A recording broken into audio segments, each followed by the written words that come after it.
రాష్ట్ర ఆర్థిక ప్రగతిపై ముఖ్యమంత్రి రేవంత్ రెడ్డి చేసిన దుష్ప్రచారం తప్పని ఉప ముఖ్యమంత్రి భట్టి విక్రమార్క విడుదల చేసిన తెలంగాణ స్టాటిస్టికల్ అబ్స్ట్రాక్ట్ ద్వారా నిరూపితమైందని కేటీఆర్ స్పష్టం చేశారు.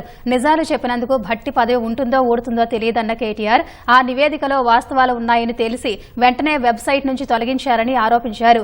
జీఎస్డీపీ తలసరి ఆదాయం ఎలా పెరిగిందో నివేదికలో స్పష్టంగా ఉందన్నారు. బీఆర్ఎస్ దిగిపోయే నాటికి రాష్ట్రంలో 89.97 లక్షల రేషన్ కార్డులుంటే కాంగ్రెస్ ప్రభుత్వం 1 లక్ష రేషన్ కార్డులు తొలగించినట్లు అట్లాస్ ద్వారా తెలిసిందన్నారు. నా రాష్ట్రానికి క్యాన్సర్ వచ్చింది, ఒక క్యాన్సర్ రోగిలా ఉన్నది అనే దివాలాకోరు మాటలు మాట్లాడిన భావదారిద్ర్యపు ముఖ్యమంత్రి బహుశా భారతదేశ చరిత్రలో ఎవరు లేరు, రేవంత్ రెడ్డి గారు తప్ప. అదే రేవంత్ రెడ్డి గారి చెంప చెల్లుమనేటట్టు ఆయన సొంత కేబినెట్ లోని సహచరుడు భట్టి విక్రమార్క గారు, రాష్ట్ర ఆర్థిక శాఖ మంత్రి గారు ఫిబ్రవరి 17 నాడు ఒక సమగ్ర సవివరమైన నివేదికను వారు విడుదల చేసినారు. బీఆర్ఎస్ పార్టీ యొక్క సొంత నివేదిక కాదు, రాష్ట్ర ప్రభుత్వం సాధికారంగా విడుదల చేసిన నివేదిక. అట్లస్ అని కూడా అంటారు.